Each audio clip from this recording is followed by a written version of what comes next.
વર્તનને 5 વસ્તુઓના ભાવનું સૂચક સામાન્ય સૂચક ગણતરી કરી અને વર્તનને વસ્તુઓનો ભાવ સમગ્ર રીતે કેટલો વધારો થયો છે તે જણાવો. એટલે સામાન્ય સૂચક અને ભાવ સાપેક્ષ અને તેમાં કેટલો વધારો થયો છે તે આપણે શોધવાનું છે. તો સૌપ્રથમ આપણે સામાન્ય સૂચકાંકનું સૂત્ર લખીશું.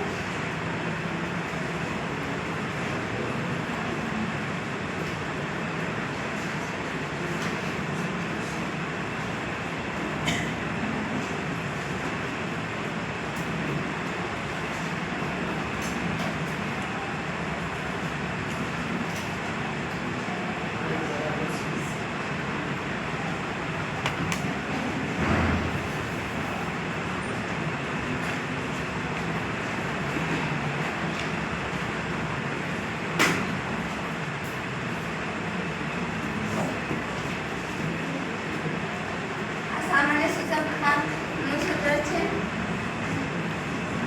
અને તેમાં વધારો પર શોધવા કીધેલો છે. તો સૌપ્રથમ આપણે બધું લખીને આપણે વસ્તુને આવે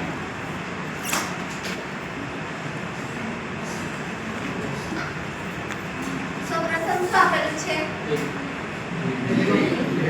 વસ્તુ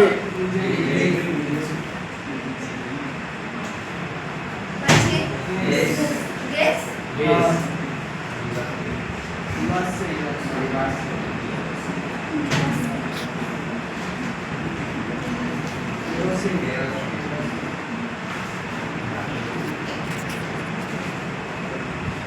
પછી બસ પછી એકમ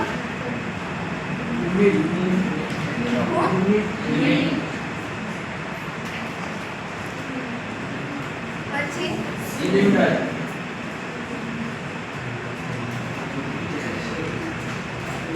પછી પેટી પેટી પછી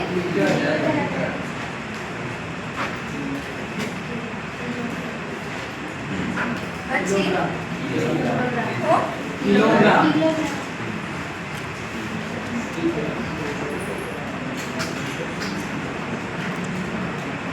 પછી 2012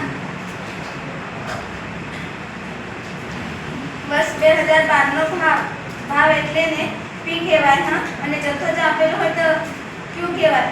અને અહીંયા 2012 છે એટલે આને અગાઉનું વર્ષ છે એટલે ગયા વર્ષ છે એટલે આને ને P0 કહેવાશે. અને વર્ષ 2012 નો ભાવ એટલે 20 છે એટલે આને 2014 છે એટલે ચાલુ વર્ષ એટલે ચાલતું વર્ષ છે એટલે તેને P0 કહેવાશે. એટલે P1 એટલે અહીંયા P0 લખીએ.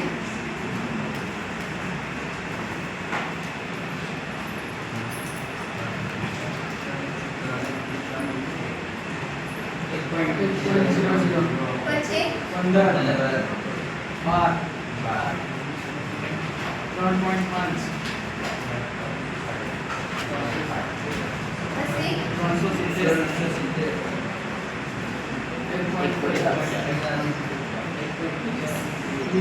20 આપેલું છે. હવે આપણે ભાવ સાપેક્ષ શોધીએ.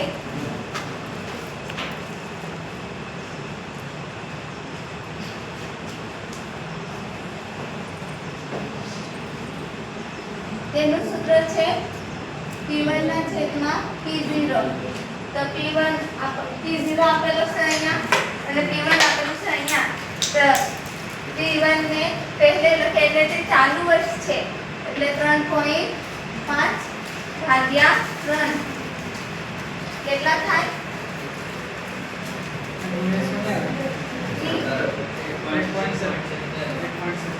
ચાર આંકડા ઓકે છે.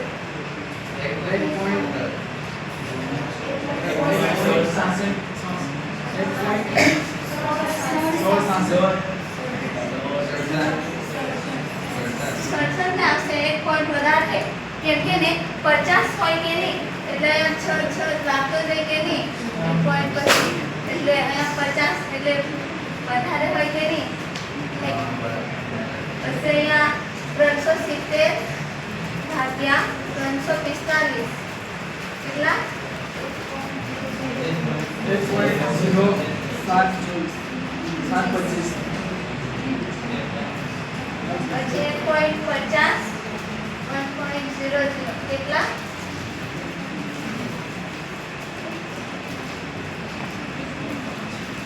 1.5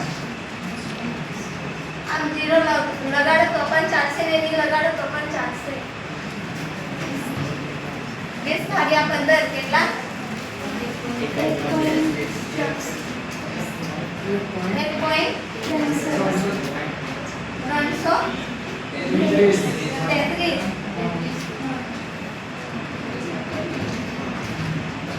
પછી 15 ભાગ્યા 20 કેટલા?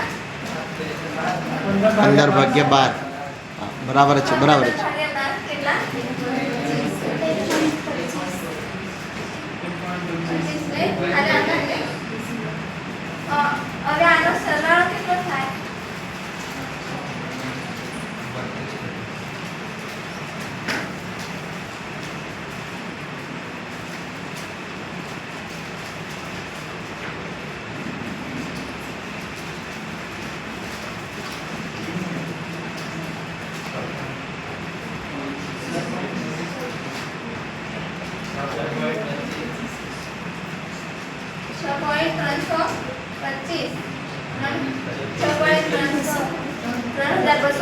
ને હા તો હવે આપણે તેના પરથી ને સામાન્ય સૂચકાંક શોધીશું.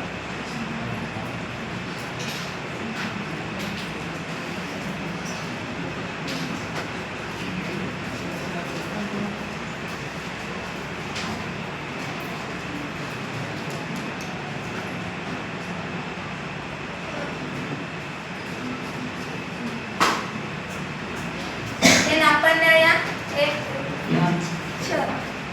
5 આપેલા છે ને વસ્તુઓ 5 આપેલી છે ને એટલે n એટલે ને ચીજ વસ્તુઓની ને સંખ્યા એટલે અહીંયા આપણે n બરાબર ને 5 લઈશું. હા અને અહીંયા p1 ભાગ્યા p0 આપણને 6.3225 મળ્યા છે તો 6.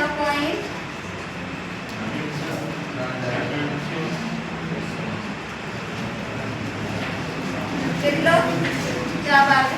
126.45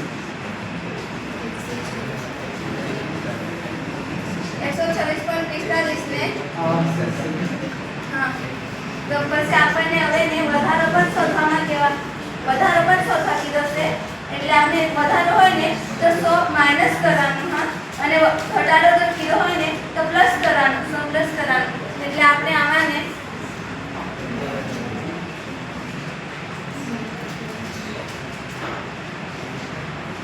એટલે 26.45 આવશે. હા 26.45% આવશે.